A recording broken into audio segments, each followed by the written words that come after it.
Putin moves on Poland. Suwalki Gap in danger. War crimes exposed. Right now, the threat is real. Putin is eyeing NATO's weakest point, the Suwalki Gap between Poland and Lithuania. At the same time, Kadyrov reveals the Kremlin's true goal: peace only when Ukraine becomes part of Russia. Meanwhile, Russia shows off a new fiber-controlled sea drone, but Ukraine answers with AI-powered tech. And in a shocking turn, journalists uncover Russian units using chemical weapons on the battlefield. The rules are broken, the lines are moving, and the next phase of war may be even closer than we think. Welcome to Ukraine Today. I'm Zyroslava Kolesnikova, and in this episode we expose the threat, the war crimes, and the new tech rise shaping the battlefield. Let's get started. Putin eyes NATO's weak spot, Suwalki Gap under threat. Putin may be planning his next move, and this time it's aimed right at NATO. According to The Sun, Russia is preparing to strike the Suwalki Gap, the narrow land corridor connecting Poland and Lithuania. This small strip is one of NATO's most valuable supports, and an attack here could split the alliance in two.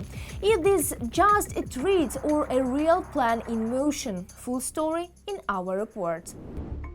The Suwalki corridor is NATO's most vulnerable spot, and in the near future Putin may attempt to invade this Achilles heel. This is reported by the British publication The Sun. We are observing an increase in Russian military presence in Kaliningrad and Belarus. We are seeing sudden military exercises and unusual troop movements. We are facing a hybrid war with GPS jamming, sabotage of underwater vessels, and little green men stirring up unrest among Russian-speaking minorities. We're talking about the so-called Suwalki corridor, about 100 kilometers long, which connects Poland and the Baltic states. Military analysts often describe this place as the most dangerous zone in NATO. If Russia and Belarus seize this corridor, they will cut off Lithuania, Latvia, and Estonia from their European NATO allies. Anything that resembles a large-scale military buildup on the border with Ukraine just before the 2022 war should be interpreted as a serious warning sign. The movement of fuel, vehicles, and other military assets can serve as an indication of an impending invasion. The Zapad 2025 military exercises, which will be conducted jointly, Russia and Belarus will already be holding them from September 12 to 16, and they will partly take place near the borders with Poland and Lithuania. We must take exercises near the borders of NATO and the EU seriously. Both neighboring countries and NATO itself are treating them with the utmost seriousness. Lithuania and our allies are prepared, united, and closely monitoring developments, ready to respond if necessary. Military experts are urging close monitoring of these exercises, while NATO countries bordering Russia are conducting their own military drills. During the same period, in the Tarasis exercises, 10 northern European NATO countries are participating in Tarasis 25, while Lithuania is conducting its own national defense exercise, Thunder Strike. Poland is holding its own exercise, Iron Defender 25, which has brought together 30,000 military personnel. We need to set challenging tasks for our troops and make them think outside the box. It's not just about getting to the training site and setting up camp. We need real challenges. Russia knows that if we are fully armed and ready for battle, they will definitely lose. So we won't be given the easiest conditions. We'll have to operate under pressure. The Suwalki corridor is the only land route for NATO forces to reach Lithuania, Latvia, and Estonia. It is considered the Achilles heel of the alliance due to its limited military capabilities compared to other NATO members. The Kaliningrad region and the Suwalki corridor are seen as potentially dangerous zones, since these are the routes through which Russia might try to block the Baltic states, on one side from the sea and on the other by land. It is possible that Moscow will use the Zapad 2025 exercises to test NATO's response to provocations. Moscow is intensifying the mobilization of the Russian population and economy, and this serves as confirmation that the aggressor country is preparing for a possible war with NATO, and the Suwalki corridor is the most likely place for the confrontation to begin. Kadyrov said the quiet part of loud, peace only if Ukraine is part of Russia. While Putin plays diplomacy, Kadyrov reveals the real plan: no peace until Ukraine is fully under Russian control. In a shocking statement, the Chechen leader said it clearly: Russia doesn't want peace yet, and talks only make sense when Ukraine becomes a Russian region. Is this the Kremlin true endgame, and how will the world respond? Full breakdown in our report. Through Kadyrov's mouth speaks the truth that Putin is afraid to voice. The head of the Chechen Republic explained that it is currently not beneficial for Russia to stop the hostilities, and peace is only possible when Ukraine becomes a region of Russia. Essentially, this statement is diametrically opposed to Putin's claim that Russia is ready for negotiations. Such a publication serves two purposes. The first purpose is to show that he is still alive and can even do something.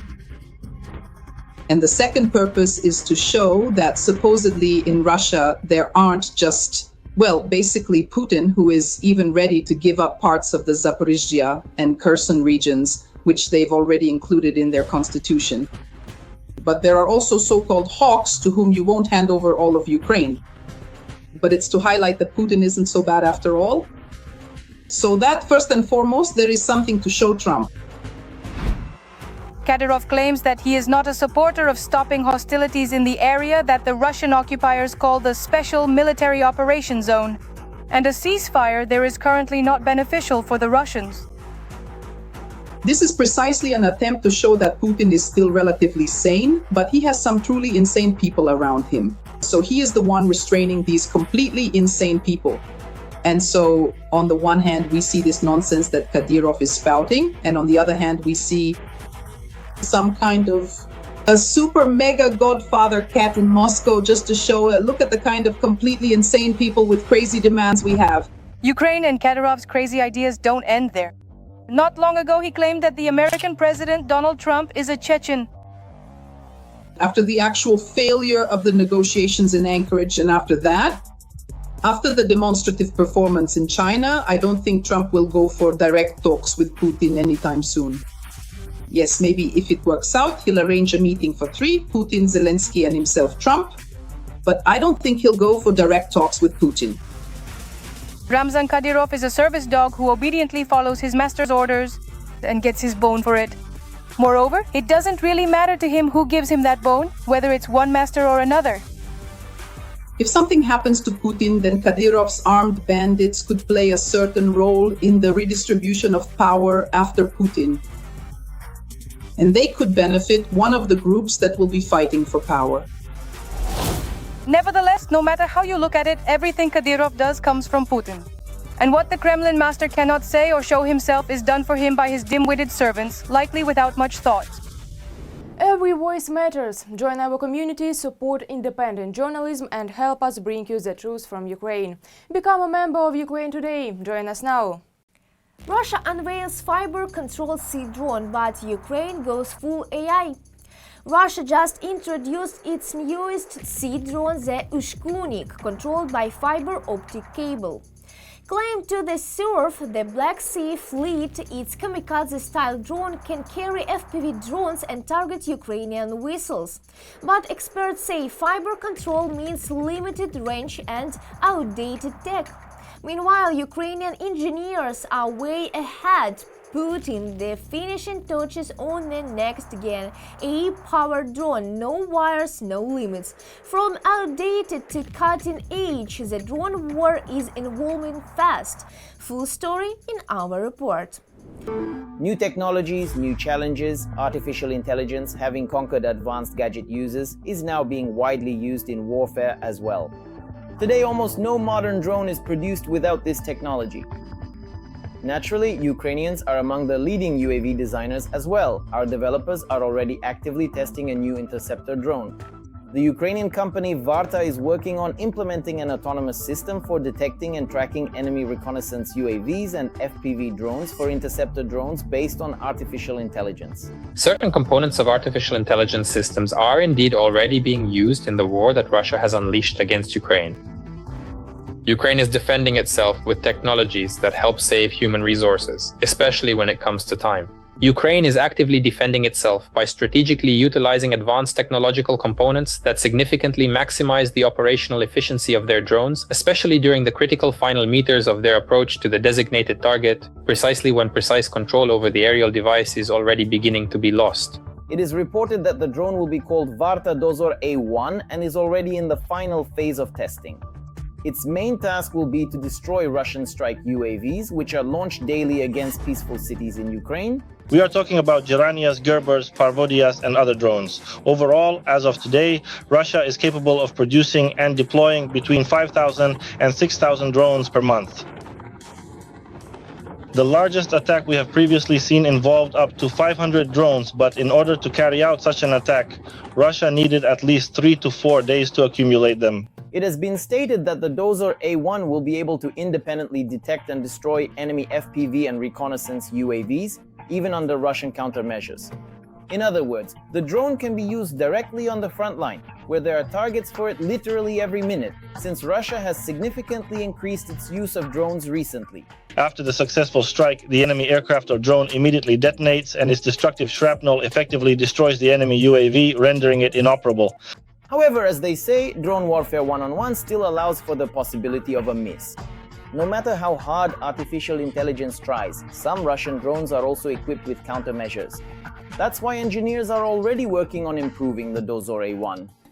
In the future, integration with situational awareness systems is planned, in particular with the Delta system. If implemented, this will allow a single operator to control a group of 5 to 7 interceptors, creating the concept of the so-called small sky shield. This is a segment of air defense where interceptor drones will play a key role. Russian designers are also trying to catch up with our engineers. For example, one of the enemy's new developments is the BM-35 kamikaze drone. A video of its use in the center of Sumy recently appeared online. Our experts are currently studying the characteristics of this UAV. It is still unknown what kind of warhead it can be equipped with. However, the lawnmower engine and the propeller-driven system indicate that the drone cannot fly far and will not be used against military targets. It was obviously developed specifically to terrorize civilians in frontline cities. We are currently fighting against a truly dangerous, incredibly aggressive enemy who absolutely does not value human life in any way whatsoever. And we really need to be very careful and highly vigilant about the significant changes that are presently happening there. Temporary equipment may exist on the territory of the Russian Federation. Russia can circumvent sanctions to produce prototypes. But it cannot circumvent sanctions when it comes to mass production, when there is a need to produce 1,000 units. They are demonstrating their inability to produce drones independently. The results of the work of Ukrainian experts who examined the remains of the BM-35 at the site of impact confirmed this thesis. As a result, about half of the components were of foreign origin. The drone's design contains at least 41 foreign components, including parts from Switzerland, the USA, and Taiwan. At the same time, most of the parts come from China. According to analysts, one of the significant levers of influence on the situation could be the tightening of US and European sanctions, as well as more thorough enforcement of the restrictions already in place. After all, the more Russian loopholes are closed, the fewer drones will end up flying over Ukrainians' heads, while at the same time it's important to develop our own technologies so that Russia receives an appropriate response for every new terrorist attack. Russia uses chemical weapons in Ukraine, units identified. Russia is breaking every rule of war again. Journalists have uncovered and identified specific Russian military units using banned chemical weapons on the front lines in Ukraine. There are weapons of mass destruction forbidden to international law, but the Kremlin is no longer hiding its war crimes. Who's behind the attack? What was used? And how is Ukraine responding? Full investigation in our report. The number of Russian units actively using banned chemical weapons against Ukrainian soldiers is growing. The cases of use are already numbering in the tens of thousands. I was surprised to hear that since the start of the full-scale invasion in 2022, Russia has carried out more than 9,000 attacks using chemical weapons against Ukrainian troops. This is significant, and since intelligence reports that the use is becoming more intense, it raises great concern. It shows that Russia wants to inflict as much pain and suffering as possible to force Ukraine to surrender. We are talking about a documented case of the use of these grenades with poisonous chemical agents by servicemen of the 114th Separate Motorized Rifle Brigade. The servicemen dropped chemical grenades into the shelter of Ukrainian defenders. In addition, servicemen of the 136th Motorized Rifle Brigade of the armed forces of the occupying country were identified. These poisonous substances are also used by National Guard servicemen. By the way, a few years ago, the Russian dictator himself boasted that Russia had gotten rid of all its chemical weapons. But as usual, he lied. This is truly a historic and momentous event, because today, with great significance, the very last chemical munition from Russia's extensive chemical weapons arsenals will be completely and safely destroyed. Without any unnecessary pomp or excessive ceremony, it can be truly and unequivocally stated that this is indeed a profoundly historic and momentous event, especially when considering the enormous and vast stockpiles of chemical weapons that we unfortunately inherited from the long and complex Soviet times. According to experts, these stockpiles could have destroyed all life on Earth several times over. This is a truly significant and substantial step forward toward making the modern world more balanced, equitable, and considerably safer for everyone. The most common RGVO grenade, according to the General Staff and the Institute for Strategic Studies, was found after examining a sample to contain not just tear gas, but a real poison capable of killing a person. The RGVO grenade was manufactured in May 2023. It is a hand grenade containing a toxic substance. What specific substance is in it? It's chloroacetophenone, a combat poisonous agent from the group of lacrimatory, tear-inducing substances. Speaking from my own experience, we were standing about 40 meters away and still felt its effects. It's a really powerful thing. Approximately 70 drops of this gas are enough to kill an adult. Chloroacetophenone is completely banned by the Geneva Protocols. This fact may indicate the preservation of facilities capable of producing even more deadly poisonous substances, which violates the obligations undertaken by Russia.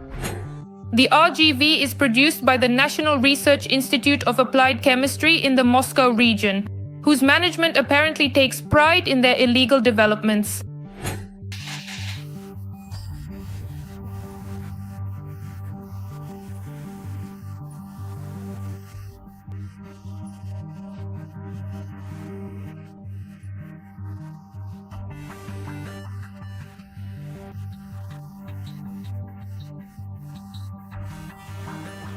We are talking about the deliberate violation by Russian occupation forces of international norms and the rules of warfare, and accordingly a blatant disregard for the rules of international conventions, first and foremost the Geneva Convention, which prohibits the use of chemical weapons.